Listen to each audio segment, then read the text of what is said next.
Cube is a low-budget science fiction film about a group of characters who wake up in a series of connected rooms. With no idea how they wound up in this mysterious prison, they soon discover that many of these cubes are filled with deadly traps. Today we'll discuss the many mysteries of the film, along with our thoughts on its characters, themes, production design, and its highly effective, eerie atmosphere.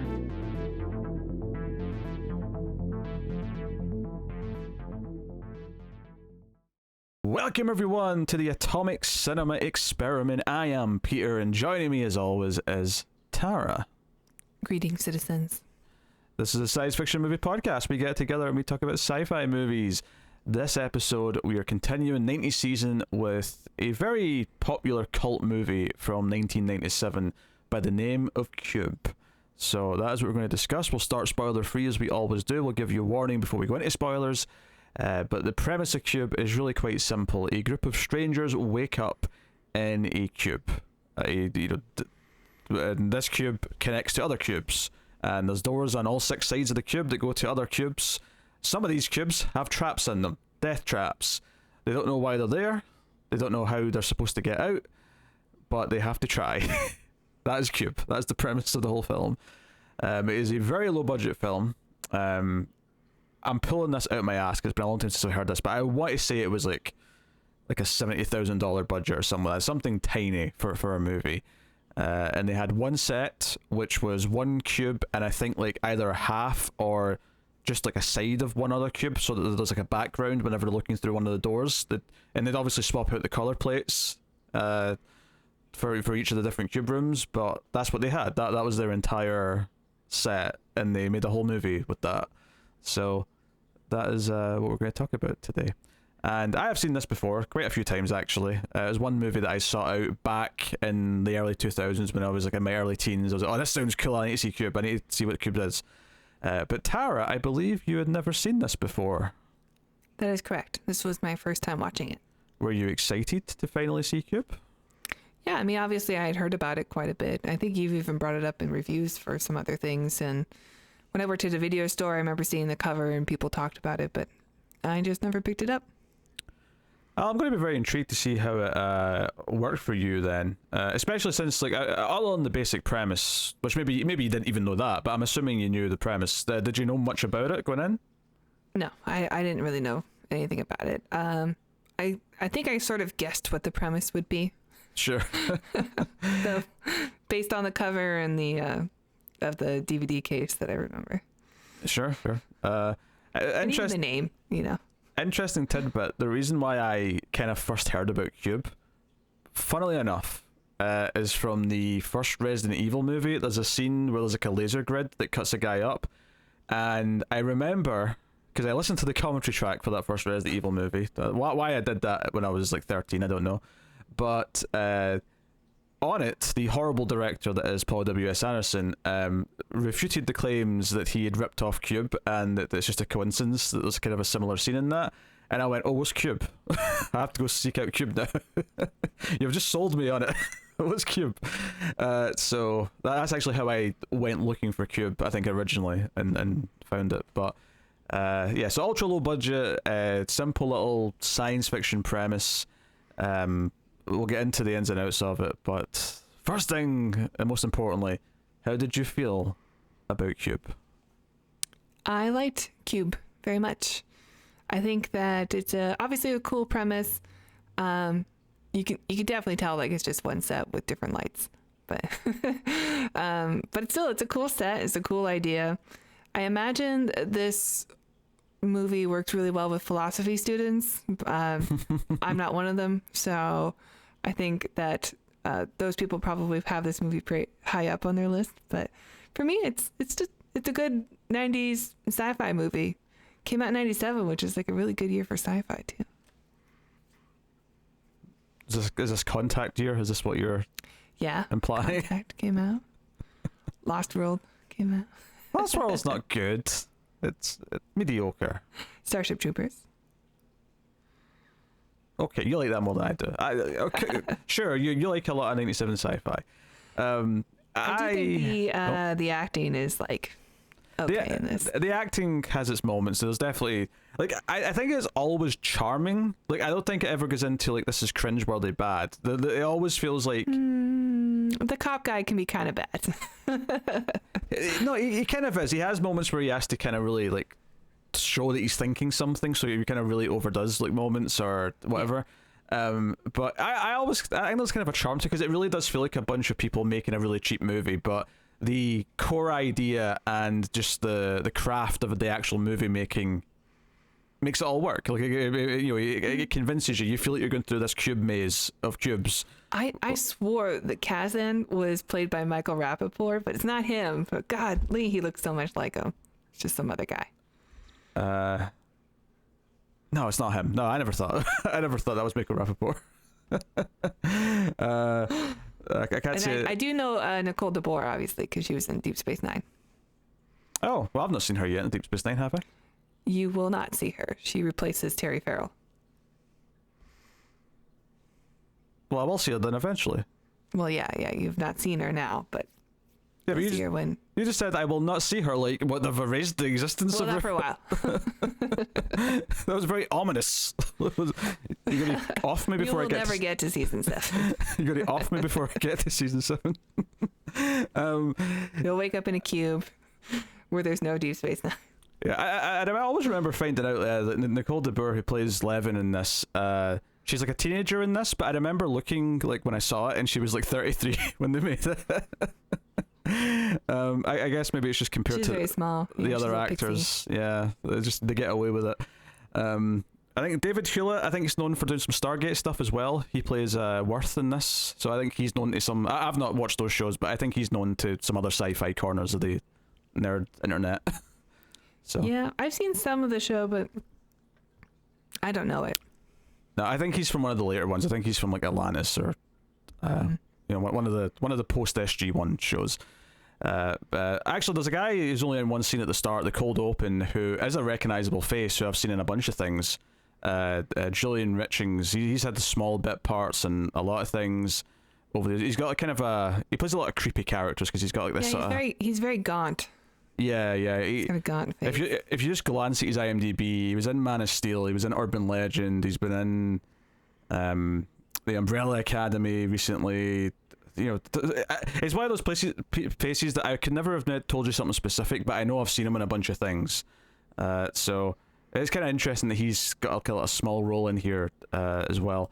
But no. I mean, I think the movie's really good. I really liked Cube the first time I saw it. I think it's very inventive. It's kind of what I love about inventive, low-budget filmmaking, where they're making a lot out of very little, and the imagination that it kind of inspires makes it feel like a much bigger movie than it actually is.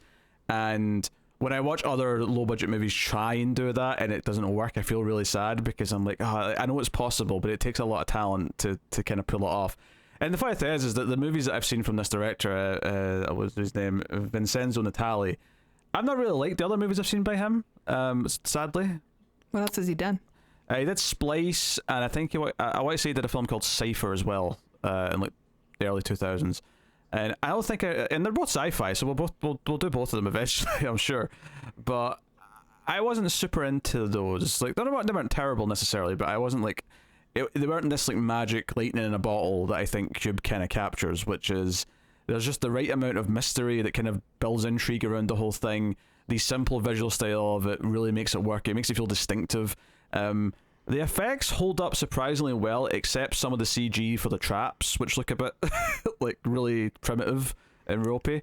But for the most part, though, I think a lot of the low budget nature of it just adds to the charm of it, and kind of like it really feels like you're doing like a bottle movie where you've got like a script, you've got some direction, and you've got a bunch of actors who aren't even the best in the world by any means, as we've pointed out, but they just give it enough life that I never think the tone falters. I never think I'm not intrigued in the world that we're in whilst I'm watching the movie. It carries it through so much, I think. It's just the feeling of the film, because it feels cool and eerie the entire time. Mm-hmm. There's some gruesome moments in it too. Oh yeah. I really wasn't expecting gore once I realized, like, oh, I don't really know anybody in this cast except for the one on Deep Space Nine, and she's not like a big name or anything. So I don't know. Like I wasn't expecting some of the great gore that we get in it, and some not so great gore also. Yeah. It's mixed, but obviously you have these traps in the different cubes. I think if anything, I would say that it is a lot more psychological than I think maybe what I thought when I was first going to watch it way back in the early 2000s. I probably thought that it was going to be more of like dodging traps, right? And technically they're dodging traps in this, but it's like Saw 2. Yeah, but it's a lot more like, yeah, there's a few big set piece trap rooms, but for the most part it's more about the psychology of like knowing which cubes to go into and kind of try to figure out a way to tell without even going in and risking anyone. And so which I actually appreciate, I think, more as I've gotten older. I think at the time I was maybe a little disappointed in the first viewing. I liked the movie, but I was probably wanted more traps. I think in hindsight I actually really like that it plays the way it does, because it gives them more of an aura and they feel more special when you actually do get to see them. So I think it works. And that said, I've seen the sequels, or the sequel and the prequel that they made. It's kind of a trilogy, I suppose. We'll do those movies. We will get to them. You don't seem thrilled. I really didn't like the second one. I think it was kind of like here's this with more of a budget, but for some reason they took away the traps, and I'm like, wow, what? Like, why did you do this? And I remember Cube Zero being a little better, but nothing compared to the first one. But they're definitely high profile enough though that I don't think they're bonus episodes. I think they are full regular episodes. I think there's a lot to discuss with them. Okay. So, probably sometime early next year we might make a point of tackling the other Cube movies. But for today, we're talking about the first one. Yeah, and so much of it is kind of spoilery. Like, you don't want to talk about too much of like who the characters are, because ultimately it's about what happens next, right? And you can say that about any movie, but in this it's especially true because like it's what's in front of them, what are they doing, how are they figuring things out. You don't really want to spoil any of that. So we'll probably go into spoilers quite soon, probably sooner than we usually do for movies. But I imagine most of you have probably seen Cube, and if you haven't, I would recommend going and watching it because it's on like every free streaming service. It's easy to get to these days. Yeah. For sure. It might even be on YouTube. I didn't check.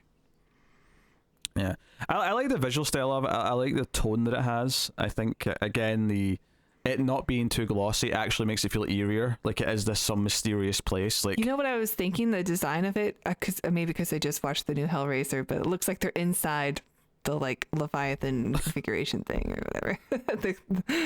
Excuse me, I think you'll find it's the Lament configuration. Thank you. Yeah. Just a horror nerd on you for a minute. No, you're right. I just watched it too, but there was a mention of Leviathan, but yeah, the word Leviathan does pop up in Hellraiser. It's just not the name of the box. You're right. Obviously, Lament configuration. Yeah, I think I like it. I like how like there's like a natural like ladder built into every side.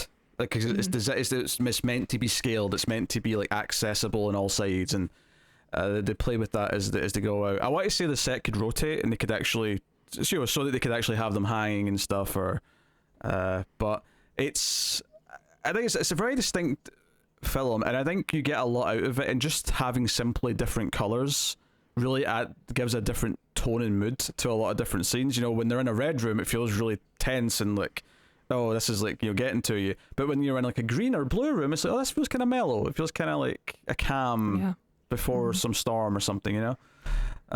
So it's a really simple design in a lot of ways, but it's very effective. And like I say, they get a lot out of it because they build the whole story around just having this one place effectively. And I think it always works. Yeah, I mean, I'm sure you can sort of like, if you know how movies are made, you can assume that it is only one set with like one partial second cube to like have as a background, but I don't think it ever really feels limiting in the movie itself. It always just feels like, yeah, they're getting the next cube and you can see the other cube through the door. It always feels real in that way. So yeah, I dig it a lot. It's interesting as well that there's definitely some stuff we're going to talk about in this, about some of the characters and some of the themes they bring up when they start theorizing about what this place is, who's behind it, that kind of thing. And we won't say it here because I do think it's all kind of spoilery to even start talking about that. But not that they give you straight up answers, but I think the conversations themselves are one of the more interesting things in the movie. So I wouldn't want to give that away in the spoiler-free section. But I do think there's going to be some interesting conversations to be had about that. And I think more specifically, what these what the characters think it is says about them, and that's actually a good bit of character building in this. Like, I wouldn't say it's the most genius script ever written or the most layered one, but I do think there's some like signs of who the characters are and the turns they're going to make as the movie goes on and things like that. I think it's baked into their viewpoint on the world and what they think this place is to begin with. Mm-hmm. Yeah. So, I appreciate that. I really like that going through it this time. And there's one element that, arguably may be a little problematic, which we'll talk about as well. I feel like we've already had this conversation a couple of times on these reviews. We have. Although I am going to partially defend it in this movie because it's more than just the trope. Mm-hmm. And I'll explain what that is when we talk about the spoilers. But I'll say there's more to it, and it's saying more about the other characters in this particular movie. So it has more of a purpose. Mm-hmm.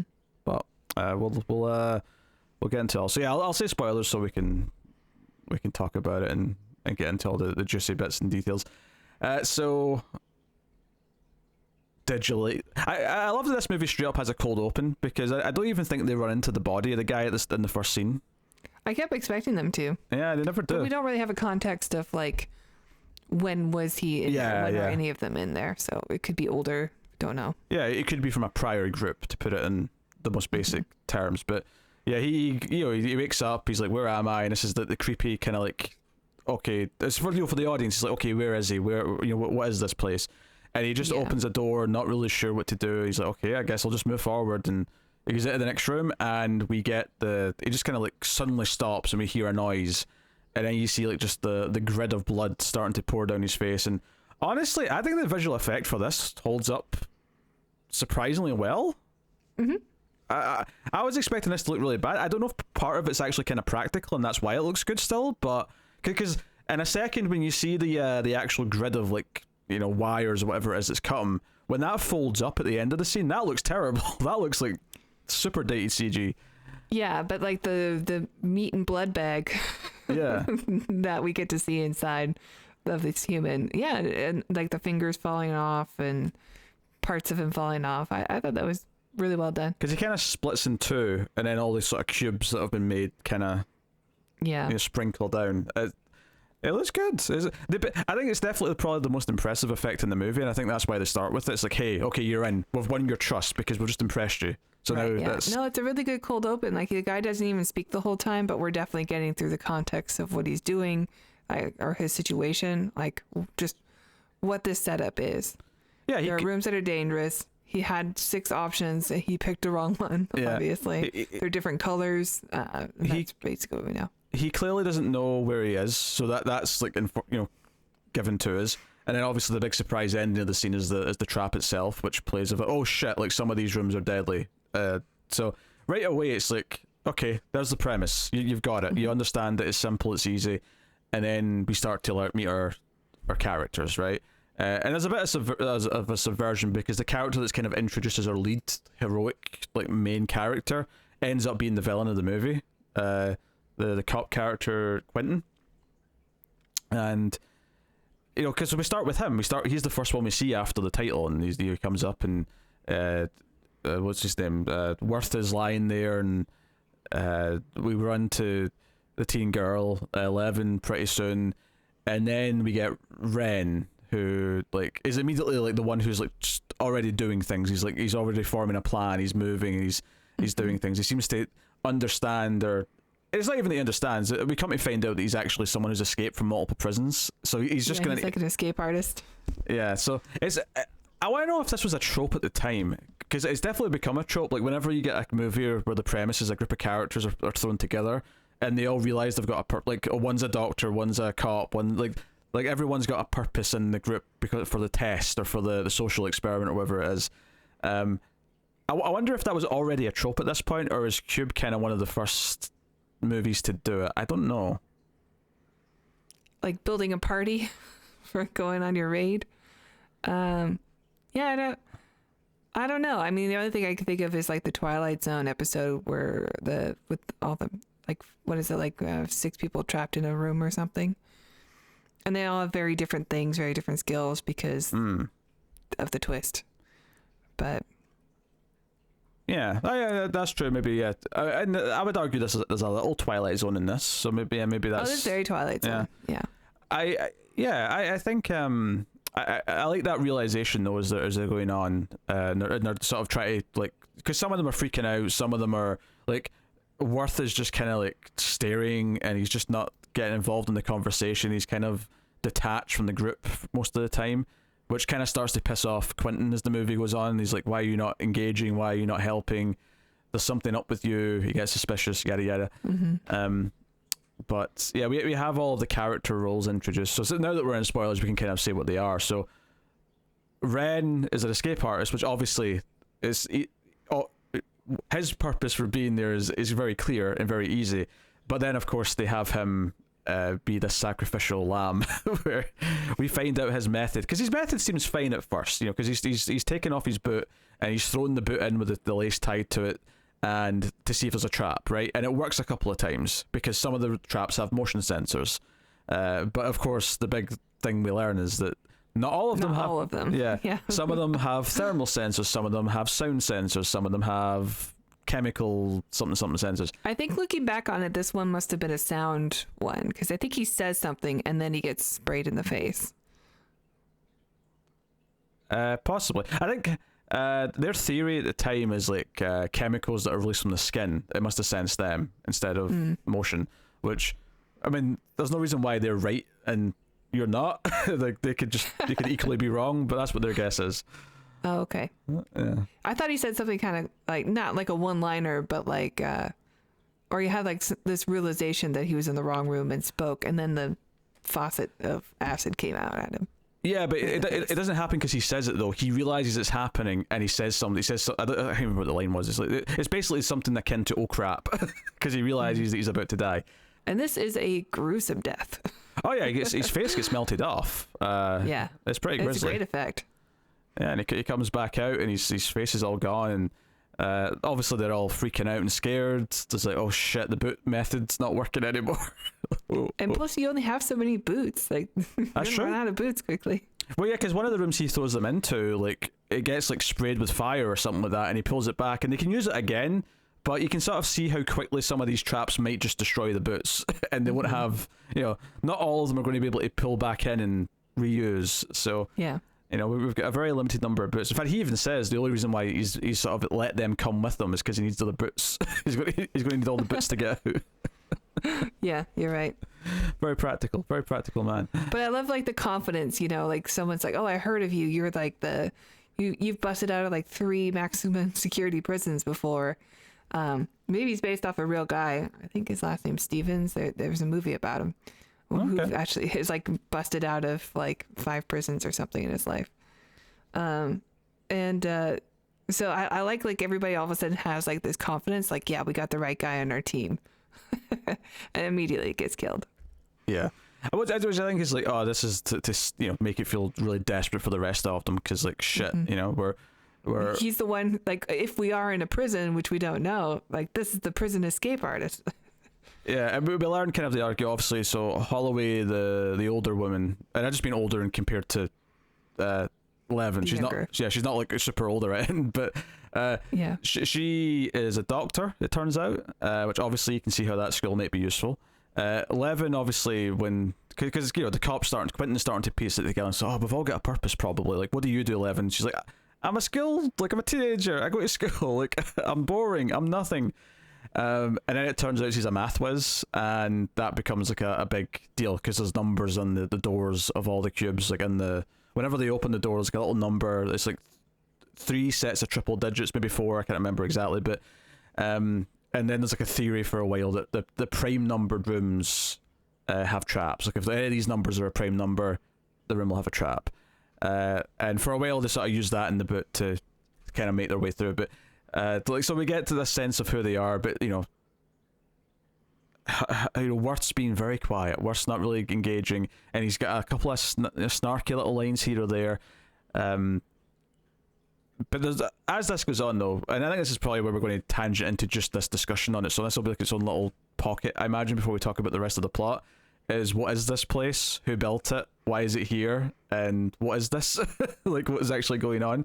Because they start debating it themselves, and there's like some different worldviews that come out. And typically, whenever you have a bottle story, and this comes out in 12 Angry Men, it comes out in Twilight's own episodes where they have just a group of characters in a room, is that how they talk about a subject kind of reveals who they are and what their beliefs are, right?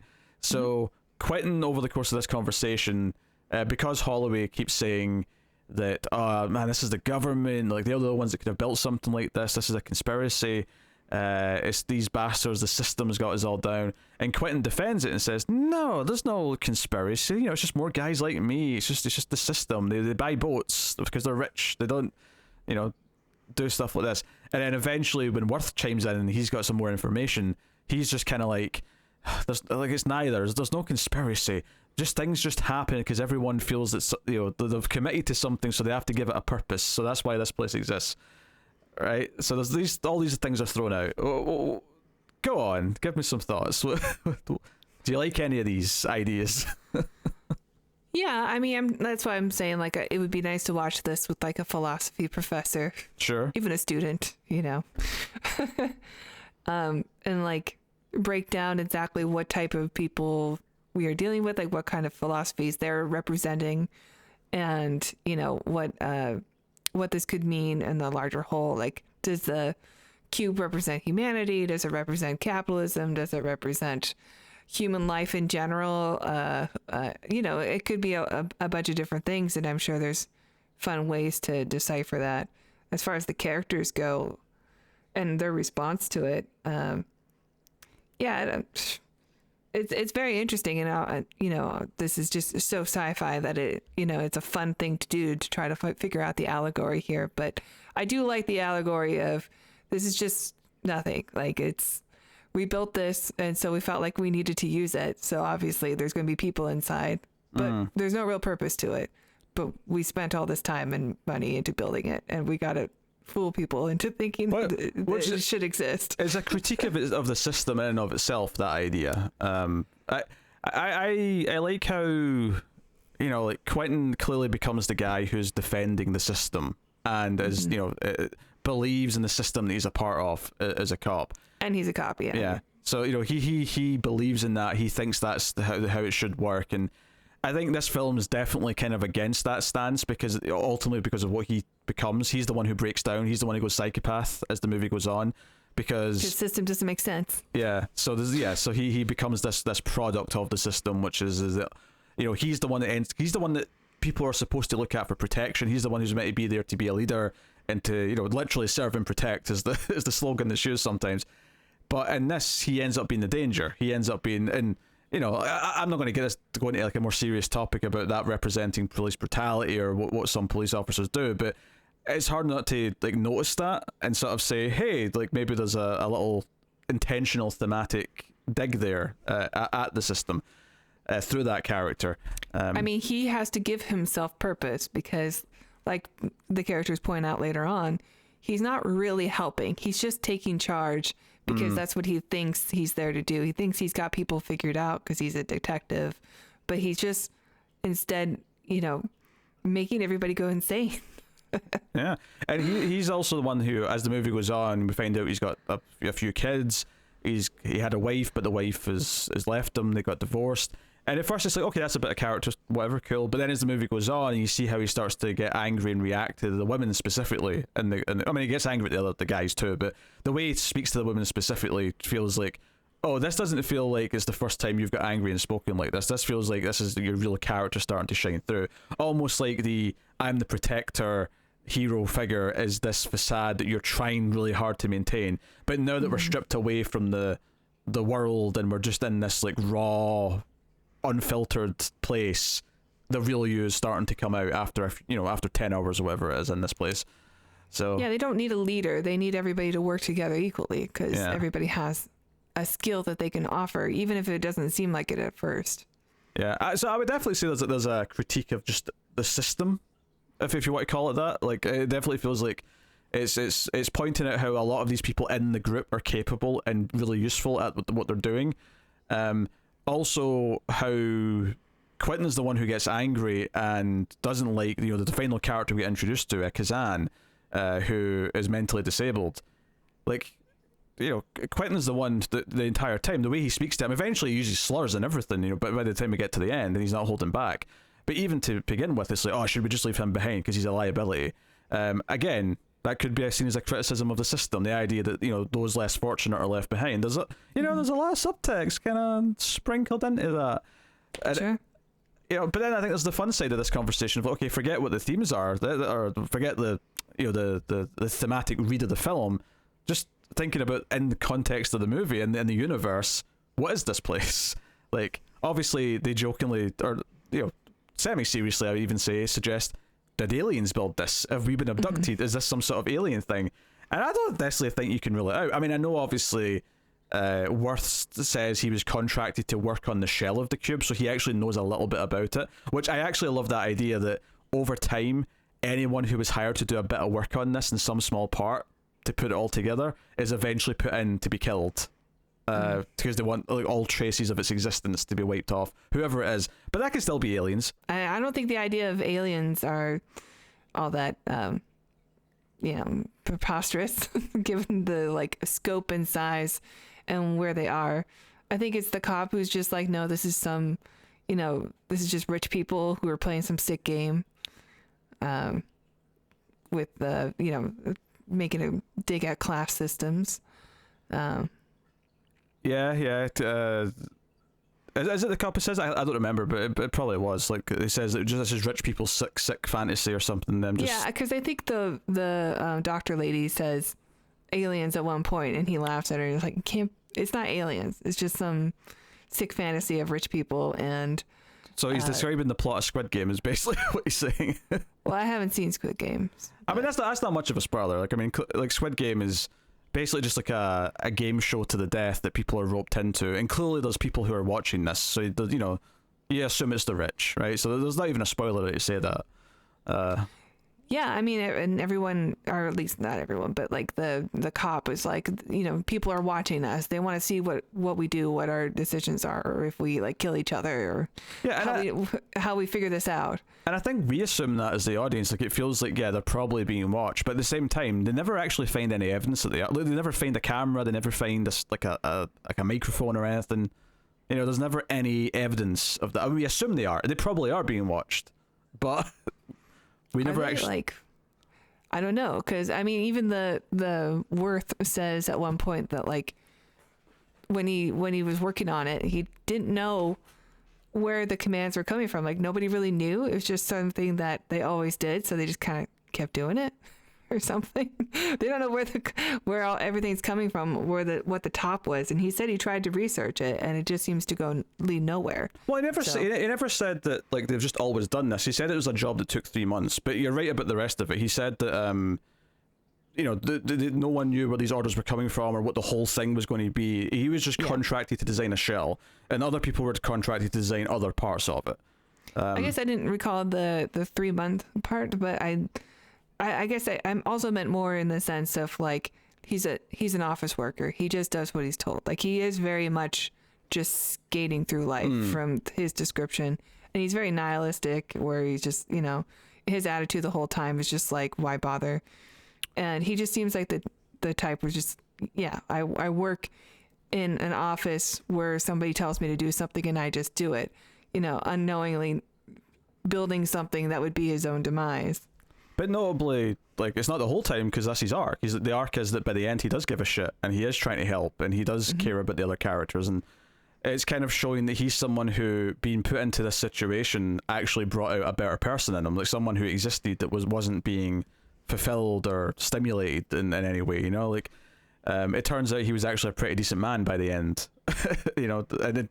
Which is funny, because obviously at the start of the movie he seems like he might be a villain and Quentin's the obvious hero, but obviously as the movie goes on, it's hey, this guy isn't a typical hero figure, but turns out he's actually got some solid values that he's going to stick up for when push comes to shove. So yeah, And he gets shoved a lot. He does get shoved a lot. He gets thrown. There's almost a couple of comical like throwing through the doors where he just goes flying through when Quentin throws him. But I do think the conversation of like what this place is pretty fascinating. Both what the characters say in the movie and then just sort of what you could extend that to yourself. Like him talking about being tasked to design the outer shell and no one knows, like, you know, it made sense to me when Holloway responds to that. She says that you know, the left hand and the right hand don't know what each other are doing. It's still, to me, I still think there's someone at the top. I think there is someone way up the food chain, you know, the ultimate villain or G-Man or whatever you want to call, or the alien, it's whatever Thanos. it is. Yeah, whatever. Like, whatever one it is, there is someone at the top who presumably does know what's going on here. Unless you do prefer the theory that, yeah, like, somewhere, somehow, all of this got commissioned and then no one actually knew what it was for. So now they're just doing stuff. Yeah, it seems like somebody has put them there, though, right? Like, the fact that we get that Worth is involved here tells us that, well, they're still on Earth, at least if it is modern day. Then, well, I don't know. They could be in orbit. Like, I mean, the key thing I would say is that they're like, whoever's behind this are still kidnapping people and putting them in here. So there is an active program. It's not like they've just like left it and forgotten about it. They're actively bringing people to this place, wherever it is. Right. I think, you know, Holloway thinks it's like in New Mexico, so she's thinking it's like buried under Roswell or something. she's the conspiracy one. Yeah.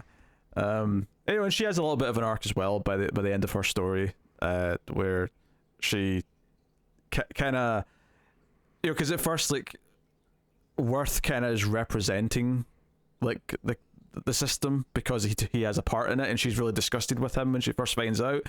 But then by the time they've had all these conversations, and then before she's going to do her big heroic thing that ultimately gets her killed, I mean, it's not the heroic thing itself. It's obviously there's a person responsible, but we'll get to that. They have this sort of heart-to-heart moment where she kind of says, oh, you've kind of opened my eyes a little bit. Like, you know, like, she can't blame every single person that's in the system for how it is. Which, again, it feels like a proper thought piece on a system, whether that's, you know, the government or just the system of civilization at large and how it functions.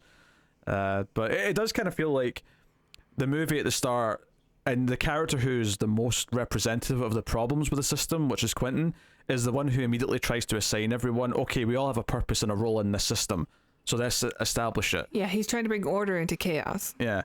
And not necessarily... It brings some comfort to know that there is a plan.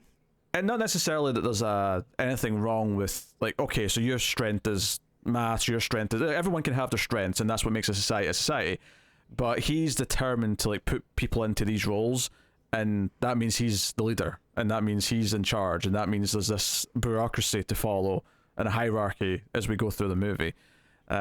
So, yeah, you know, he needs to determine who's expendable. Yeah, so the fact that maybe because he knows deep down he's the one that is expendable. Yeah, maybe he does know that, maybe he doesn't, but I think as the movie plays out, the idea that the whole thing's about these people having roles, so like any bottle story, you have a microcosm of a larger thing. So, like, this is about them having to accept roles in a really simplistic thing where we've got 4 or 5 characters, they each have a role, and this is how it breaks down by the end. And that just represents what happens in the world, is that we have this big system, and it's constantly failing people, and people are breaking down because we're pushed into positions that we shouldn't have to, because they're not fair. It's not fair that there's traps in, like, you know, half of these rooms or however many. Yeah, and if you don't know math, you can't, like, determine which ones.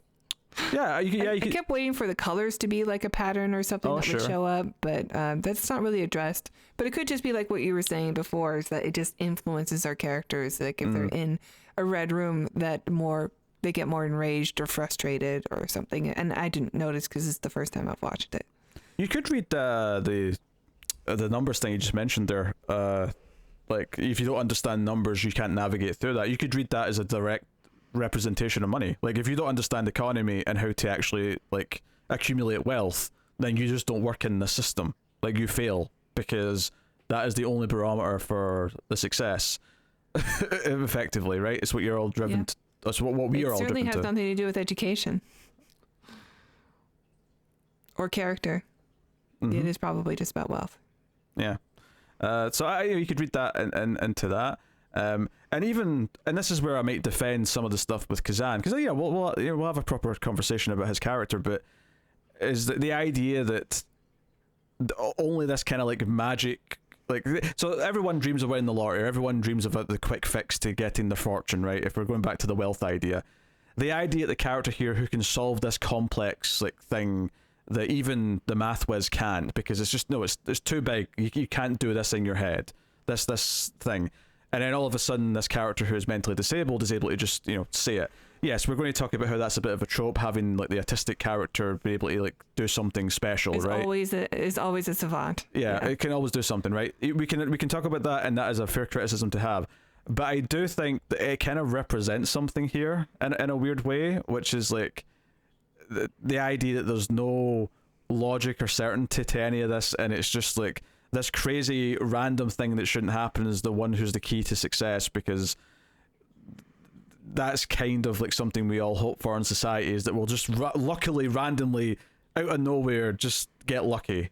And right, I think there's more to it than that as well, though. I think the way the other characters treat him, especially like Quentin, right, I think a big thing that starts to show you that he's the bad guy and Worth is a better character is how they treat Kazan and how everyone kind of treats him. And I think so. While I do think there's a valid complaint about the whole, the person on the spectrum is also a secret magical genius, there's a problematic element to that because it's a bit of a trope. But I do think it does do more with it in this movie, and that it uses his condition and how other characters treat him to say stuff about the other characters. It's not just a plot device or like now we can escape, because we have this thing, but it's more of a. Yeah, you're right. It's more of like this person is representing the really marginalized, the ones that everyone looks over. And at one point, Quentin even wants to leave him behind. So I'd say more than once, but obviously there is a room where people just can't. He has these tics and he has to say things over and over again. But this trap is sound activated. So we'll talk about that. Now we'll talk about that scene on its own, because that is a great scene that is worth diving into. Tense. Yeah. Like he multiple points. So I think the character is used to say a lot about the other characters, but then yes, thematically, what he represents in the truly marginalized, and then ultimately thematically as well, the idea that he does magically come up with this answer that no one else could come up with is meant to represent both this hopeful idea that we all have of like striking it rich in a weird way, but alternatively also to show that like everyone in society has some value. And obviously here in a movie it's a bit of a unrealistic thing just for, for it to work in a movie, but I do think there's a kind of a nice message in here. And to be fair, I think this trope started because this was always the intent when the trope did start, was that they're trying to say, hey, everyone has value, everyone has something to offer, even if it doesn't seem like they do it at first, right?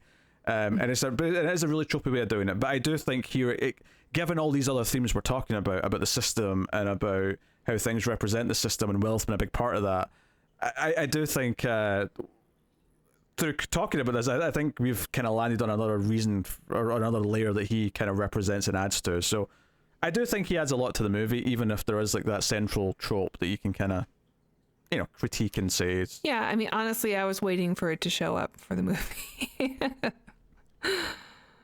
I mean, this is the same year as Mimic, and it happened in that movie as well. But I think it is utilized very well in this. It's just, I was just sort of expecting it to happen. It says a lot more. He would be, he would be the key. I kept thinking that he would see a pattern in the colors that nobody else did, especially since like when he showed up, he's like, I don't like red rooms. I want to be in the blue room, or something like that. So, although I assuming you say you were waiting for it to happen, I assume that was after he was introduced and not like you were just thinking before that point that there was going to be a character like that. No. After I saw that he was a character. Yes. Because that'd be very impressive if you were sitting there in the first 5 minutes going, I bet there's going to be a character who's going to magically solve math problems later on. I'd be very impressed by that. But no, I do think they say a lot of things with that character in this and how it fits into all these themes.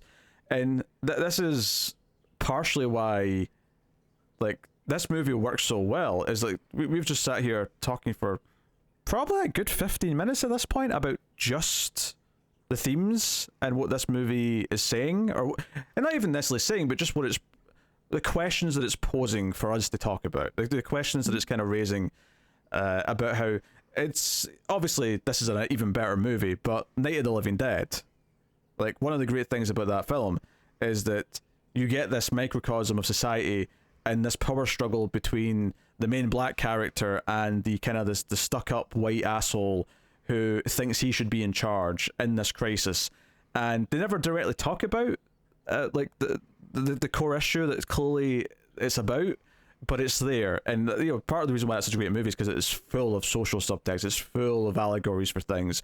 You know, the zombies representing the horde, like so you can assimilate with the rest of the, you know, so you can, you know, comply, and the resistance to that is why you're in danger, you're not one of the group kind of thing, like all that stuff, which ties into Vietnam and, you know, not wanting to like go to war for the country and blah blah blah, all that stuff. They're coming to get you, Barbara. All great. I'm not saying this is as good as that, but I do think in a very similar vein, the reason why this works so well, on top of just the you know, the raw like suspense and like fun of figuring out the traps and figuring out what it is and where they're going, it's because there's actually a lot of layers to the themes of this and what it's talking about. So yeah, there's a lot of subtext, but there's also a lot it wears on its sleeve. Oh, for sure. Yeah, it doesn't try to hide a lot of it. Yeah, it definitely just blurts them out, and it never, I don't think, ever really hurts it though. Bizarrely, I think these characters talking about stuff the way they do, you know, some performance moments aside, I never had a problem with them bringing up the subjects and discussing them, because you know, they would get bored. They're just going cube to cube. Like they would start theorizing, why are we here? What is this place? You know? You know, it's probably a pretty good double feature to do with The Matrix, but I think also it's probably a good double feature with Hands on a Hard Body, the documentary where you watch people go insane because they're sleep deprived. I enjoy watching films where people break down because of stress. Sure. Well, yeah, I can't argue with it. Yeah. So I think it's a very rich film, and it's not a perfect film. It's very rough around the edges. It absolutely is. But I think that actually just adds to its authenticity in a weird way. Like, one of the things I don't like about the sequel is that it's too sleek. It also gets really complicated and stupid with what it's doing. So I'll leave it there for now. We'll talk about the sequel at a later day, but my memories of Cube 2 Hypercube are not pleasant. Hypercube. Yeah. That sounds way more sci-fi. It definitely goes more sci-fi, but I'd say it's to its detriment. So is there a second cube? Well, they've definitely rebuilt a new cube. Whoever's behind it. They're going to run out of people. They're going to end up murdering everyone. I don't know if they tore down the old cube and built up the new one in its place, or if you know, I don't know how it's That's happening. okay. Don't spoil anything. Yeah. Oh, I don't know. All this has seen it, so I'm just wildly theorizing here based on nothing. But yeah. So like that conversation that just took like 15-20 minutes, like that is why I think this movie like has a lot going for it. Yeah, it's a great little indie movie. But on top of that, you just have the actual suspense of everything and the characters breaking down, and a lot of set piece moments, which I think we're about to get into and talk about. The one you kind of were hitting at earlier was the room that's triggered by noise. So they're trying to make their way to the edge of the overall cube, because Worth knows the dimensions of the outer shell. Levin's able to try and roughly figure out how many cubes there is and like how close they are to the edge, and they're trying to make their way, and they get to one where like, shit, we have to, like, all these cubes are trapped, right? Every single one around us, except for the one we came in, is trapped. Do we have to turn around? What do we do? And it's like, we're running out of boots. What do we do? This one's triggered by noise. We understand this one. We could sneak through this one. But of course, we have Kazan, who will occasionally make noises because it's just part of his condition. Yep. So we have this really tense, and it's a really well done scene, where Worth goes in first and he's climbing down as quiet as possible. And my favorite little touch in the sound design of this scene is that when they're in the room of the trap and we're watching them climb down, it's very, very silent. So much to the point where when it cuts back to the other characters watching in the previous cube, like the ambient room noise comes in, so you actually notice even that dropping out. It's almost like they're going into like a soundproof chamber, and they're not really, but it's there by design to make you feel like you're going into like a really eerie, like we can't make a sound. It makes you want to hold your breath just because it's so quiet, and you don't want to contribute to the noise either. Absolutely, it's great. There is like a little throwaway line just to explain why the doors don't set it off. Like Quentin just goes, "Oh, they must be rigged to ignore them," and I'm like, I don't know how sound sensors. Maybe it's just rigged for human voice. Yeah, who knows? Yeah, maybe. But it's very tense. Of course, Kazan's coming in last, and he gets his foot caught on the handle of the bottom door, and he's about to make a noise, and they have to try and. And then, well, he's not last, he's like second last. Quentin's last, but when Quentin's coming in, just as he's about to get out, Kazan makes a noise, and he has to like just dive out the door before he gets slashed with all these wires that are coming in.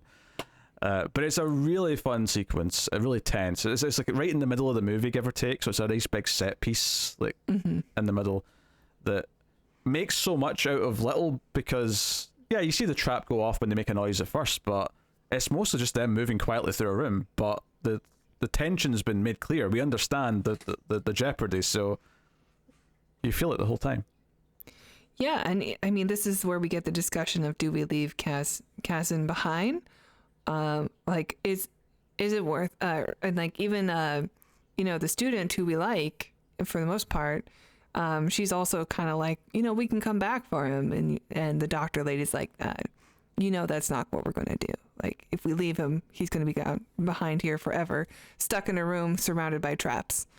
And I do like the like everybody's characters is coming out compared to the scene. Like, the doctor lady is the only one who's like, everybody needs to survive. And it does put in perspective, like, these people who think that they have things figured out, like the leadership role, or the one who's the math whiz, so she's able to figure out the numbers. She still ends up being wrong a lot of the times, and it's a little bit of like, well, we could leave him behind because it seems like all we really need is the numbers girl, but that doesn't actually play out the way they expect. Yeah, so. Ultimately they're kind of rewarded for bringing him with them, because then he ends up being the answer later on, because it's after this where the new, because like you said, she's not so much that she's wrong, it's that there keeps being more layers to the numbers than she initially, because at first it's just prime numbers, and then it's like coordinates kind of thing, and then it's like when they realize eventually that because they get back to a cube they've already been in, and like, shit, we've went in a circle, and then they realize, wait a minute, there's no cube outside this one, so what's happened? And they realize they're moving. And one of the things that I think was pointed out in the commentary track that I did listen to way back in the day is that for this to be real, there'd be a lot more empty spaces than there actually is in the movie. Like, if they're moving around every so often, there'd be a lot more empty spaces than you may see. But well, it's whatever. Like, you just roll with it. Yeah, it's like one really big Rubik's cube. Kind of, yeah. It's like I think she says at one point it's 26 by 26 by 26 cubes, so it's moving around and all sorts. But yeah, so yeah, they go to the thing, and it almost is like, because like, yeah, I almost thought like, yeah, it'd be so maybe not to have as much layers in the depth that this one does, because it's got a really good bit of science fiction thought behind it. But and we've had this great discussion about it. But I think you could make a lot of good fun sequels to this, even if they're not as deep. Because I'm like, just think of interesting traps and like how they have to try and get around them. Like, more stuff like where they're sneaking through the quiet room. Just think of other possible traps like that where, okay, they can kind of sneak through this, but they have to, don't do it quiet again, but maybe do, like the sensor takes a couple of seconds, so if you bolt and run really fast, you can dive out there. Let's do something, like there's a way around it. I can see how that is fun. I like the idea of the traps being random, and maybe not everything has every way has a trap, and it could be like any which way you go, you'll be safe, but you may not be going the right way. Oh yeah, I'm not saying change that. I'm not saying change that. I'm just saying think of set pieces for another movie. Like just like yeah, I know. I think you just run the risk of falling into like becoming a Saw franchise where it's not really about anything. It's just sequel for murdering. Oh no, I agree. That's why I'm saying it's not as deep as the first one. But you could do fun like B-movie sequels to this, and they could still be entertaining and like I would say less. I mean, I know you'd compare it to Saw because it's got traps, but that franchise, I'm thinking more like, Friday the 13th, where I'm having fun just with a silly slasher movie. But like, how many times do they have to figure out the same things as the other characters, or are they different cubes every time with different rules, or is it like a? They could be different rules. Do we have to have someone who figures out the numbers thing again and realize that they're in a cube and how many there are and how far away? Like I get. You're right. I get that these are the pitfalls. These are the difficulties, and this is some of the stuff that the Final Destination franchise has fallen into. I'm just saying that there is actually some fun reasons to want to do sequels. There are some fun basic things that I would say this is why you maybe would want to do one. And have fun with it. I haven't seen them, but is the escape room kind of like this? Nah. The escape room like puzzles are so obtuse. Like I would say that the appeal of those should be that the audience could play along and try and figure them out with the characters, but they're so obtuse and like nonsensical that you would never be able to figure them out. You're not given the pieces of the puzzle to do it, so you're just kind of watching them be super genius by the time they figure it out, and it's like, yeah, I can never have done that. I think puzzles like that in those movies work when the audience, like, you can kind of get it ahead of the characters. You can sort of try and piece it together yourself. Cube's not like that because it's not presenting a puzzle like that. It's a very different type of thing, but I think that's why those movies fail. I mean, they're not terrible. They're watchable fluff for what they are, but they're not, anywhere nearly as good as Cube, I guess is what I'm saying.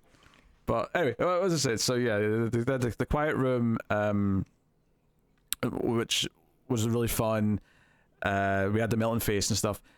One of the big set pieces, though, and this is before they realise that they're moving, is they get to the edge, and there's like a sort of space between like the cubes and the outer shell, and it's just this bottomless dark pit where they can't really see past a couple of feet of the door that they're looking through because there's just darkness. You can maybe see like a little bit of glow from all the other doors from the other cubes, but it's just a void. Yeah, it just feels like a void. So they want to jump out, they want to swing to the other side and see if they can see anything. There's only one exit on the outer shell apparently, so it's like, okay, well, where is it? It's kind of important which side that's on, because we could be on the wrong side, and even if we're on the right side, that could be down at the bottom, it could be in the middle, it could be at the top. This thing's pretty tall. Yeah. So Holloway agrees to be lowered down. They make a rope out their clothes, so they're all kind of in their like shirts and underwear for the rest of the movie. Quentin wants to do it, but they all kind of point out, hey, you're the biggest person here, you're the heaviest, wouldn't it make more sense to send someone down that's lighter? And Levin's too important because she's the number girl, so Holloway's next.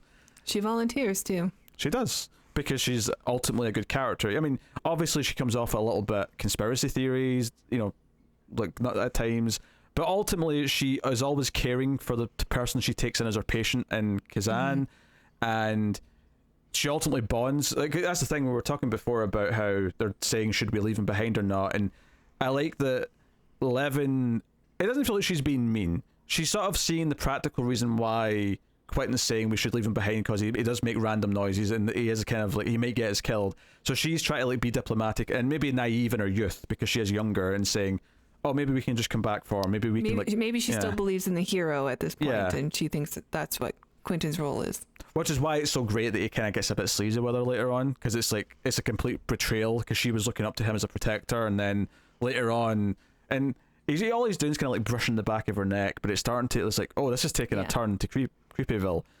I think that really shows that change in him great, and how she looks at him. I love the moment before the doctor actually goes. Just let me finish I was just going to say that Worth's the one that actually ends up siding with Holloway and says, no, we need to take him with us, and then that's kind of his first big, oh, he just made like a good, noble choice.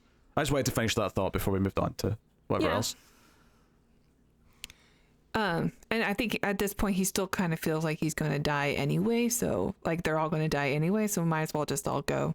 I think that's like if this is the way they go, then that's the way they go. Yeah, too. I think this is kind of the start of the turn, and maybe the point where Holloway starts to respect him because he is the one who says, "No, let's go with him. Yeah, let's bring him with us." He's the one that steps in and sort of like breaks the tie if it is a tie, and it is a vote. He like steps in and says, "No, we'll take him with us." So yeah. Yeah, but before the scene happens where we get Holloway on the rope, her and Quentin, or is his name Quentin? Yeah, are having an argument, and I love that he is breaking down because it turns out this hero image is kind of a facade that he's putting on, and she's calling him out on his true character, which is the thing that he prided on. Like where he said, I know this guy's hiding something. It's my job to know this kind of thing. That's why I'm an asset. All of a sudden, someone else is doing the thing that he said he was good at. There's a layer on his bullshit. Yeah, there's a layer of hypocrisy to it, you're saying. Well, also, he probably feels like he's no longer essential. And so if he gets rid of Holloway, then he can have that role again. I mean, even if it's just in his own mind so that he doesn't go crazy. Oh, this is the thing that for him that he deems important. I never thought of it that way, but you're kind of right. Like in this scene and before when she's like saying, no, we need to bring him with us, everyone comes with us, she's kind of becoming the leader of the group to an extent. It's almost like she's gotten over her conspiracy bullshit, she's gotten over her fear, and like, earlier on she's like saying stuff like she's angry all the time, but once she's calmed down from that and she's starting to sort of think with a level head and think practically, she is naturally becoming the leader over Quentin. I didn't think of it that way, but you're right. So obviously, I've always read him, because she kind of falls and he dives out after her, but then he intentionally lets her go. And it's a great little moment actually, because he kind of just has this look in his face. He's like, "Oh, I can just drop you. I get to be the one that lets you die instead of you falling naturally." Yeah, but I always have read that, and I think that's obviously still applies to it. Is that he is feeling threatened in power, and just purely because she's starting to challenge him. But I've never thought of it in those specific terms, that she's actually starting to take over as the leader. So the idea that his role in this, quote unquote society, that is this mini society that has formed this group, is being taken over by a woman which he hates. Yeah, because his wife left him. Yeah, because there's a couple of times on the build up to this where he's starting to get more frustrated, and at one point he does say "quiet woman" or something. He does say it in that kind of way where you're like, oh, how you view other people is starting to come out now, like how you treat women, how you treat people who challenge you, kind of thing. I'm starting to get this impression now of this shitty husband cop who thinks he's right, and that's why the wife ultimately left him. And Holloway kind of spells that out at one point. It's like, no wonder your wife left you, which is a natural line to say, but she's kind of spelling out the idea that accuses him of hitting his kids too, and he doesn't have a defense. So I think she's just seeing him for who he is. Yeah, his true character. It's after he almost dies in the quiet room because he grabs Kazan out of anger and she tries to pull him away, and I think that's when he hits her. Yeah. So again, his true colors are kind of coming out as the movie goes on. And it's also, I probably didn't realize this when I watched it the first time because I was like 13 or whatever, but watching it this time, that little heart-to-heart before she goes out on the rope where they're tying it together and she's with Worth, and he, they kind of have this moment where she says, hey, you've kind of opened my eyes a little bit, and you're kind of, I don't think she says those exact words, but you're kind of a good guy, and he kind of smiles back at her and says something as well, encouraging. I think now watching it, I'm like, oh yeah, this is totally right before her death, because this is too happy. This is their ending of their arc together. She's bringing the team together also. Yeah. And you could argue as well. More evidence. And you could argue as well that she is responsible for Worth stepping up after this. Her death is almost inspiring him to become challenging Quentin and saying, no, I can't let you run riot the way you're doing now. I have to stand up against you. The only asset that Quentin has now is that he's just bigger and stronger than everybody. So he's just become the threat that is following them the whole way now, because they're not stronger than him. And it becomes this Billy where he's sort of demanding that Levin read the numbers and they try and find where they're going. And ultimately it turns out that the very room they started in was the room to stay in, because that's the one that moves to become the bridge, ultimately, or is next to the bridge. Because there's one room that moves outside the cube grid, and that's when it's at the door, at the exit.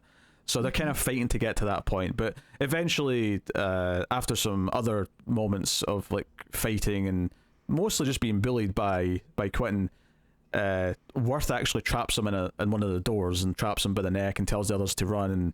And you think he might be dead because they sort of he falls down one the bottom door to the cube below, and there's some blood from his head. So oh, did they get rid of him? Is that him done? They can escape together now.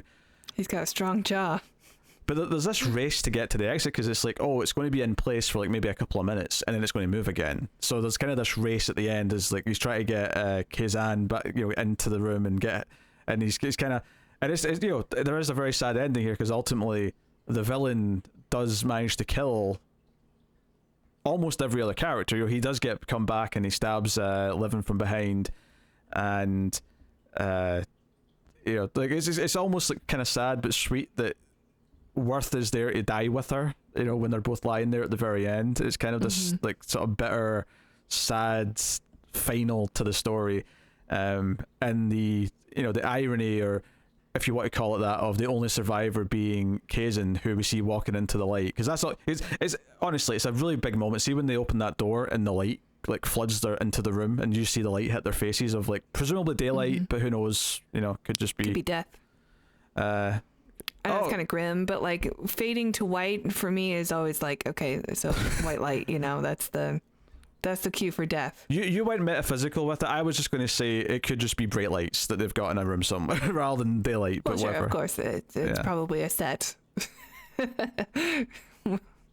Or you mean like no, I don't mean that. I don't mean into a white room. Yeah, I don't mean on. I don't mean when they're making the movie. Obviously, they're on a set. I mean that it's literally just the exits to a room where they've got big bright lights to like obscure whatever's inside the room or whatever. Right, that's all I mean. Well, whatever this cube is supposed to represent, it could be that. I mean, truly the only way out is death. I mean, in context of the universe, not like in the real world. Why is it bright white light? Yeah, I got it. Okay. I moved on. Aye, but you're making me sound dumb, so I'm not having it. I'll put my foot down, damn it. You do that on your own. How dare you? How dare you?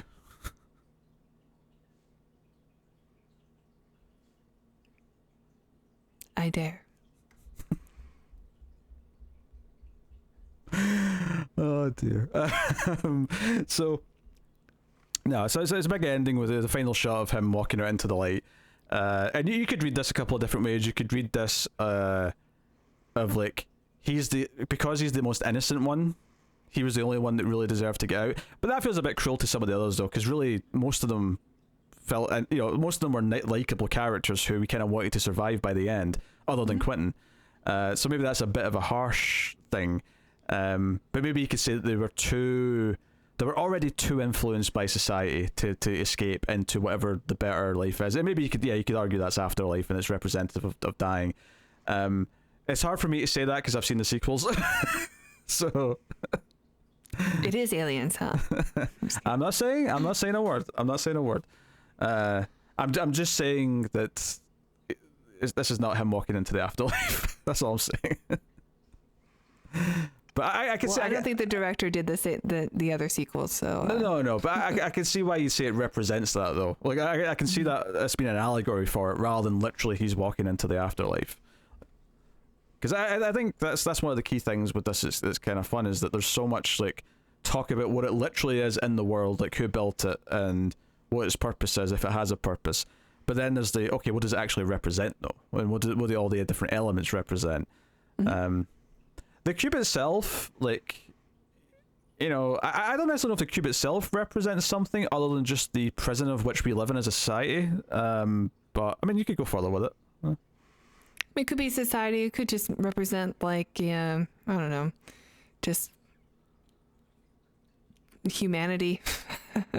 Like, I don't know. Like, this is just your life. Is your life? You're stuck in a trap, and something randomly can kill you. I think we all feel trapped in a system. I think that's what it's getting at. I don't know if this necessarily the cube itself represents something specific. More so, the characters kind of like represent a bunch of things, and the cube's the vessel to tell the story, perhaps. Mm-hmm.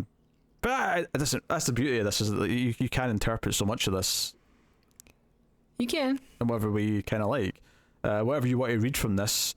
I really like the idea that that this thing has no real purpose. Actually, I like that. I like that idea a lot, because maybe life doesn't really have a purpose either, but we could just make it up as we go along. Sure.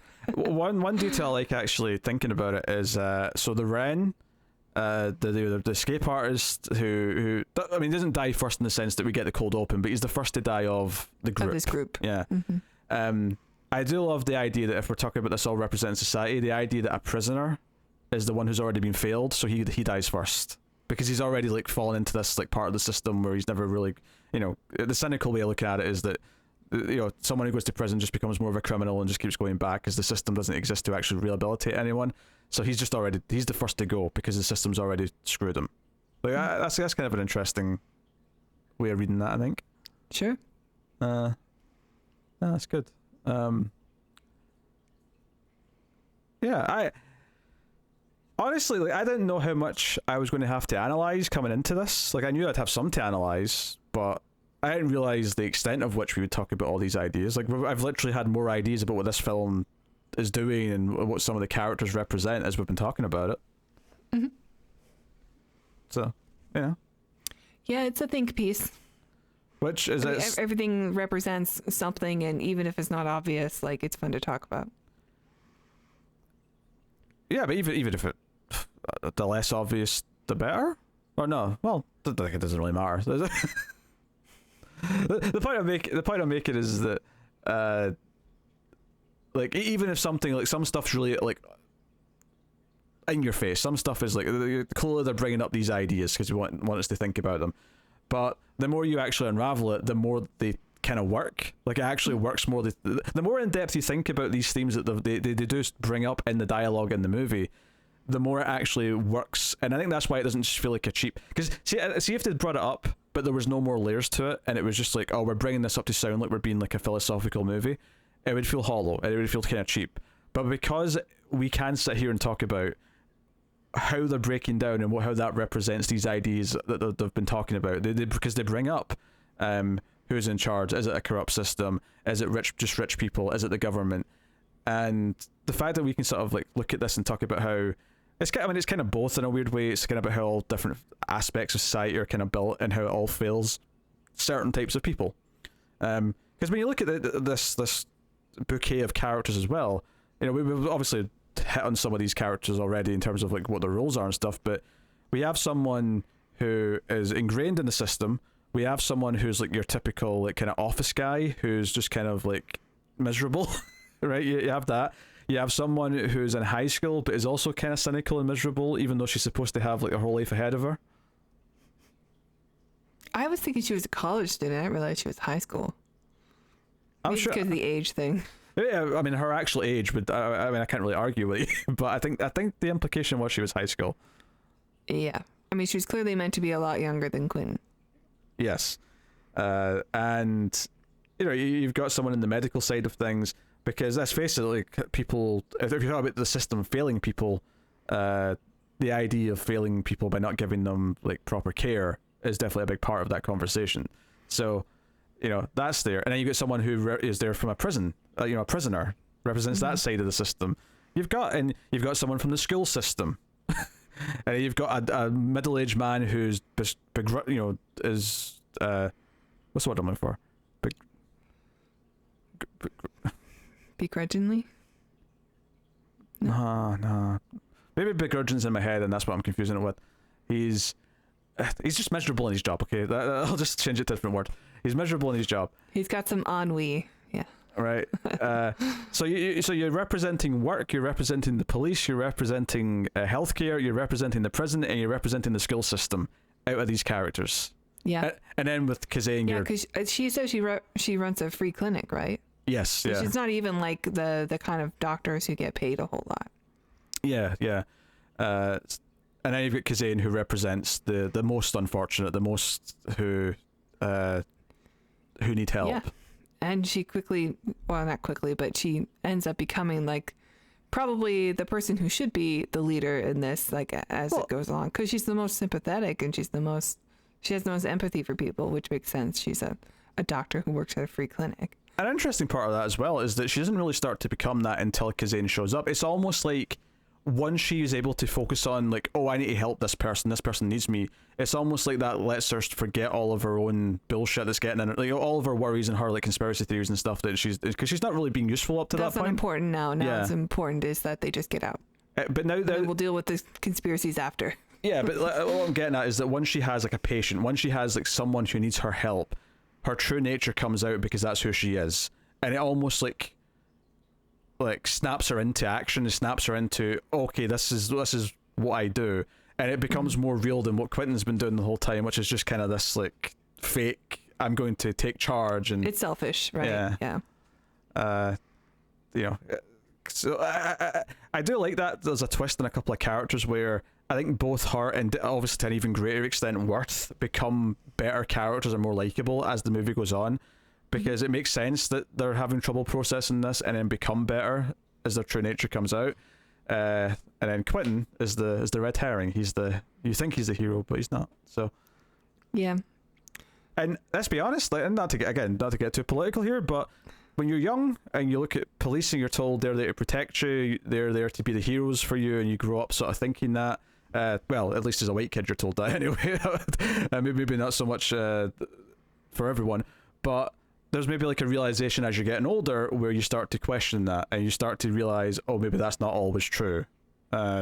Sure. So I don't think it's just police anyway. It's just like authority figures that you put up on a pedestal because you think, oh, they're at that place because there must be something about them that they deserve to be there, or they deserve to have this power or something. And then you realize, oh no, they're just all people who are capable of corruption, terrible things. Corruption, greed, all the usual things, abuse of power. And obviously the quickest and easiest one to do that within a movie is a cop, because it's really simple, it's the most basic one to understand, and like and on face value you can understand his logic, and where at the start where you go, oh, that's why he's here to like act because that's what he does, but obviously as it unravels the truth kind of starts to come out, but you understand at least at first, there's a logic to that, but ultimately it goes where it goes, and it's more rich because of that, because it's actually saying something about what all these people represent in some way. So there's one moment in it's kind of funny where Nicole, the Boer's character, says that she's a genius, and then she gets her glasses and she sticks one that's right in her eye and corrects her quickly. I can't imagine she was happy with that take. Hey, but that's the one they went with. Can you not get the one where I poke myself in the eyeball, like right after I call myself a genius? That just makes it feel more real. Geniuses do dumb things. It's just funny. That's more real to me. That makes sense. Sure. Oh dear. It's a wonderful little film. And honestly, like, good. I was really positive after watching it again today, but I feel even more positive now after talking about it. Like, great. You can critique, some little acting moments that are a bit over the top. Quentin, his actor, he likes to do like these big eyes where he's like thinking about something, or he, there's a lot of moments like that. That's a bit overdone, but yeah, I mean, when he's going insane. Yeah. Oh, you definitely do. It's definitely there. But at the same time, it like, I don't think it ever really detracts too much. Like, no, it's kind of fun to watch, so it's all right. I mean, and these people seem to be there to represent a bigger part of society, so you can kind of make them more caricatures of and not as realistic. Absolutely. And honestly, I think that the tone and feeling of the movie is just always so potent as you're watching it that I don't think you ever get taken out of that. There's never a moment where I stop and go, oh, this is a silly concept, but they're all in a cube. Like, I'm always just so wrapped up in the atmosphere of it. Yeah, like, what are they doing here? How did they get out? Yeah.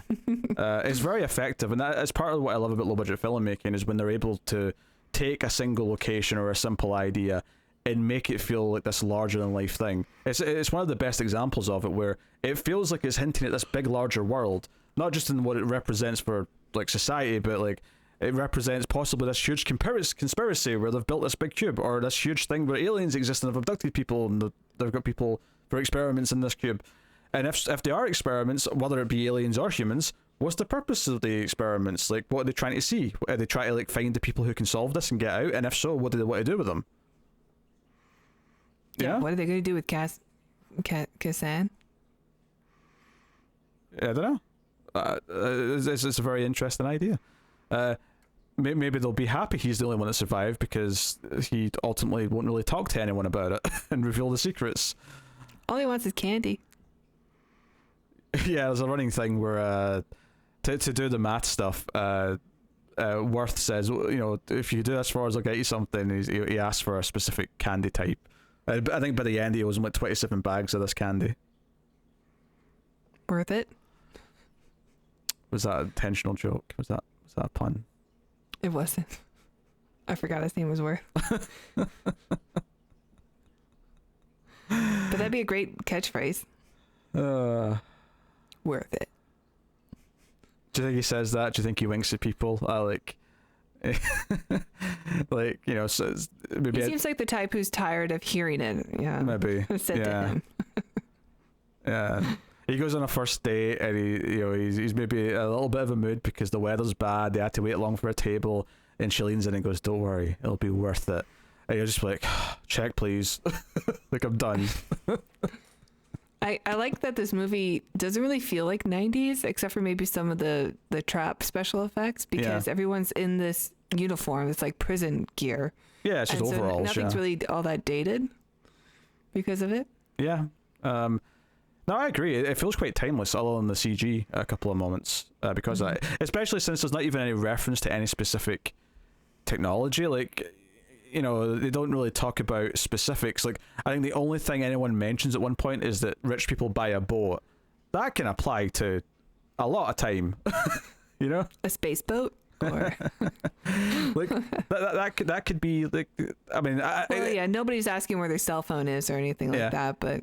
Yeah, you can't really fault it for that. Don't get me wrong. In the future, maybe there are no cell phones. It sounds like present day, but you know, at the same time, if you told me this was like 1930, like, I don't know, is there anything in it that would dispute that? Maybe the hairstyles, but I guess what I mean to say is that the movie doesn't feel like it is dated. Like, I feel like it'll age well because it doesn't have that 90s look to it. Oh yeah, no, I agree. I agreed with that. I just went into the other conversation about how this could technically be set any time, because there's not really a lot of hints as to. Yeah, the only thing we get, I mean, not really. Like, the glasses maybe are kind of 90s. Oh sure, yeah. Style, but who knows? Like, 90s style is back now. I went to a store earlier today and I was just like, wow, I feel like I've time traveled. Yeah. Back to when I was a young girl. for the record, I think it's just present day. I don't think it's any more complicated than that. But it's interesting to think that you could, you know, they could do a sequel to this, and then the twist at the end is that it's like 1752, and we might. I mean, okay, maybe in that case it'd talk very different, so it would be noticeable. But you know, like they could swerve us. They could swerve us. Mm-hmm. That would be interesting. I mean, it's hard to believe that a present day civilization can build this damn thing. It'd be very interesting, like, if it did turn out, we're now in like a previous century. So okay, so it's definitely aliens or something on Earth that are building this thing, because humans in 1750 weren't building this cube. Mm-hmm. They did not have the tech. They didn't even have electricity. Yep. I don't think they did anyway. Not that far back. I don't know these things. No, I don't think so. No. So yeah. Well, imagine what the power bill is in this place. Like, there's a lot of cubes that are lit up. This would have to be like a some sort of Illuminati. Only rich people and powerful people across all countries are the ones doing this. Or one really smart person who is taking all the rounding errors from everyone's bank account to become a millionaire. Mm. Which is the plot of Superman 3. Oh. Also Office Space. So Richard Pryor was doing that? Richard Pryor does that, yes. Superman 3. Oh, dear. Smart guy. What they should have done for a sequel is make it a different shape just to spice it up. They should have done like a pyramid and just so it'd be really awkward angles when we get into the next room because they'd all be like different, you know, you'd be on like a diagonal in this room and then you'd have to jump up and then cylinder. That'd be difficult. Oh, maybe Sphere is actually related to this movie. I'm going to say no. No? It's not a spiritual sequel, even though it's based on a book written before this, but... I mean... it would make for a weird, like, double or triple feature if you get Cube, Sphere, and then maybe find another... I'm sure there's a movie called Pyramid somewhere. Disc. Or Disc. So yeah, just like another Disc shape. World? I don't think... That's not a movie. I think it might be a miniseries coming up, but I don't know. But, yeah. I think we've had a pretty interesting conversation about the themes and the characters of this film, though. I'm glad you think so. Do you not think so? Yeah. Tara's almost got the utmost confidence in our content. You can you can see that she believes it 110%. Yeah. Well, what do you guys think? Let us know in the comments. Keep this discussion going. And I'm sure there's other ways to read the film. There's probably other ways to read what some of the characters represent if you really want to go into it. I do appreciate that there isn't a single bit of sexual tension with anyone until Quentin starts being creepy towards Levin, and it takes a bit of a turn. Yeah, it goes a little 10 Cloverfield Lane. Because I think before that, and when I say before that, I mean like right before it, like the 2 or 3 scenes right before it, I was getting a vibe that he was starting to like go all father figure on her because at one point she's like scared of him and he says, look, I won't hurt you, but we have to get out of here. You understand that, don't you, sweetheart, or something like that. And I was thinking, oh, is he trying to make up for like, because he's scared his sons in the past with how he's treated her, like their mother, that he now feels that, oh, he's scaring her, so he's trying to reassure her that he's a good dad, kind of thing.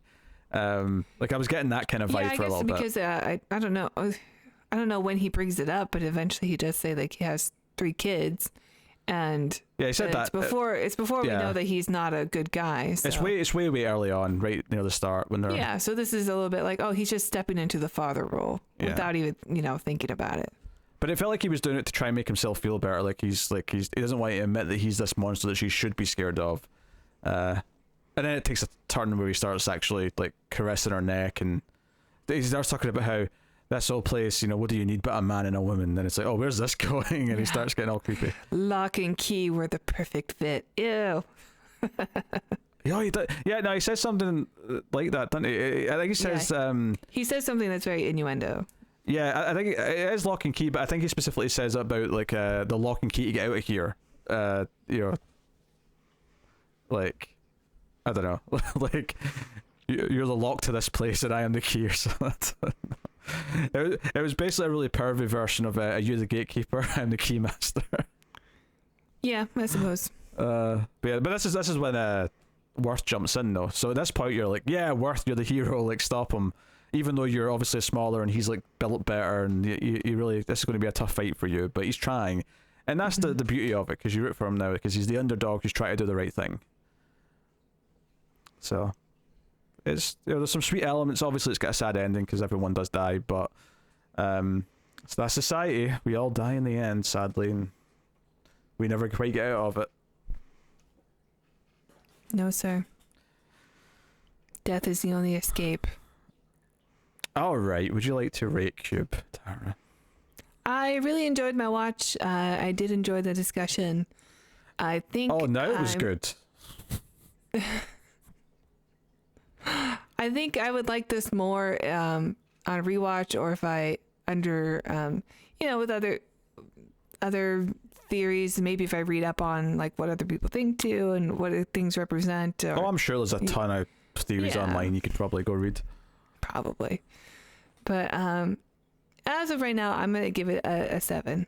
I really do like the movie, and I know it's good, and I'm sure you're gonna go much higher, but like I'm comfortable at 7. Maybe it'll go up more on later on. Yeah, I'm gonna go 8.5. I think some of its rough edges, some of the acting and the CG, and there's some things that do kind of maybe just hold it down a touch. But I think every time I've watched Cube, I've liked it a bit more than I did the last time I watched it, which is great, because I think on face value it's just a sort of schlocky B movie about a cube with traps where people get sliced and diced, and but then you watch it and it's actually got a lot more to it. So 8.5. I do think the themes are great. I think the actual look and the feel of the film, the vibes and the atmosphere you get from it, and then all the thinking that you can put into it about what the characters mean and represent and stuff like that. And I think there's kind of a charm to the fact that it's not a perfect execution of it, where, and I don't just mean because some of the acting's a little bit, like I do think, sometimes the way it brings up some of the themes are a little clunky, but ultimately they're the right things to bring up, so it never really hurts it too much. But I'll acknowledge its faults here or there to and give it a fair score. But I very enthusiastically recommend Cube to sci-fi fans. And I know there's at least one audience member who is convinced this is a horror movie and not a sci-fi movie. And I hope over the last 90 minutes that we have made it abundantly clear why this is very much science fiction. Yeah. I mean, there's definitely a lot of horror in it, and even like the death traps and stuff feel like, okay, because it's so heavy in the beginning of the movie. It's like, this is what the movie's going to be throughout. We're just going to watch these people die, like picked off one by one. But like the death traps kind of come to a halt once they start to figure out things. Yeah, obviously they come back, but it's not really about the horror of it. Yeah, no, like there's horror elements in it, but it's far more of a science fiction film to me for all the themes and the examination of society. Not that you can't have allegories in horror, in fact you usually do in the good ones, but we said quite early on it feels very Twilight Zone at times, like the whole vibe of it, and I feel like that's kind of what I get from this is that the sci-fi side of Twilight Zone, and what is this place and what does it mean? And even if it isn't aliens, like I'm not just saying it's sci-fi because it could be aliens that are doing this. Even if this is just a big government conspiracy to do this, it still feels like science fiction to me. In fact, we never mentioned how Quentin ultimately dies. Should mention this. So he's actually like halfway out the door at the exit when the cube moves. So you get this just blood smear on the inner wall of the exterior. It's a cute special effect. It's very obviously CG, so it looks a little bit hokey, but it is a wonderful like visual of just like the cube moves to the left or right or whatever, we know and then what happened down. To him without actually seeing his body split in two. So he's literally just a blood stain on the wall. It's beautiful on the wall of the shell. So I love it. It's satisfying because at this point he deserves a good shitty death. Like he's like, give him hell. Though it would be also a ballsier statement to say that he's the only one that survives, if Quentin is. Oh, the corruption wins. He's cheated, therefore he gets to live. Yeah. It'd be a bummer ending, but like it's already kind of a bummer ending. But I think that that would be pretty ballsy. Also, sometimes I think people don't realize that what he uses to stab the others with, it's actually it's one of the handles off the doors that he's pulled off. Because that is a valid question. Is like, what is he using to stab people? Like, they don't have any. Yeah, there's a pretty clear shot of it. We've seen them so many times, turning the door open, or the hatch open.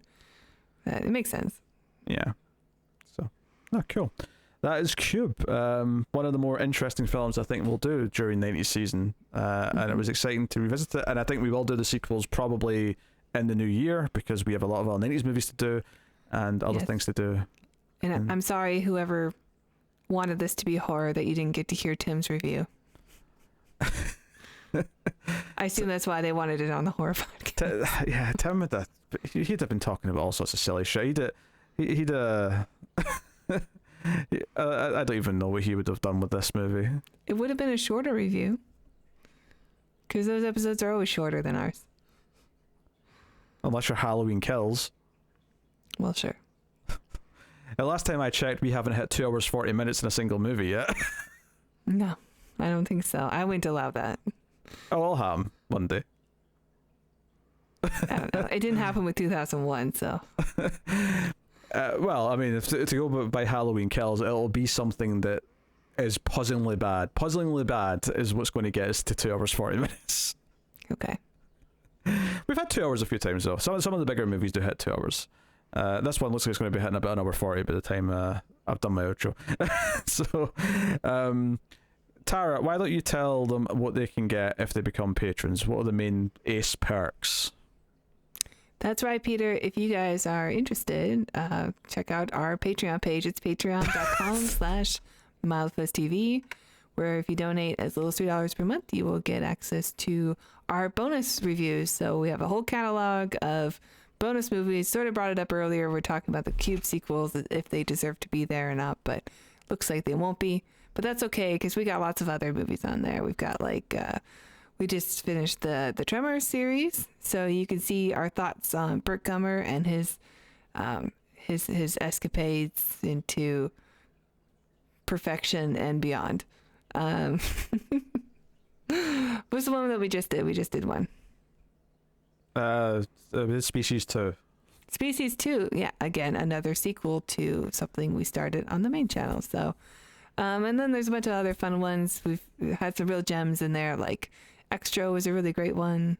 And okay, well, you guys got that figured out then. So the next thing is at the $5 level, we have another bonus show where we just sort of chit chat and talk about movies that we've watched over the last month, and that's a monthly show. And we also quiz each other on things. What's it called? It's really fun. It's called the Ace Movie Meltdown.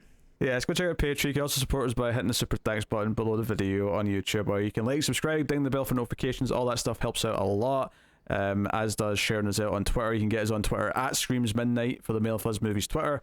You can get me on Twitter at Wibble89 if you specifically want to follow my thoughts and ramblings or whatever. You could do that. So, yeah. So there you go. That is the show. That is the Atomic Cinema Experiment. Hopefully you've enjoyed this conversation. Thank you once again for watching or listening. We always appreciate it. Keep watching science fiction and computer ad salsa.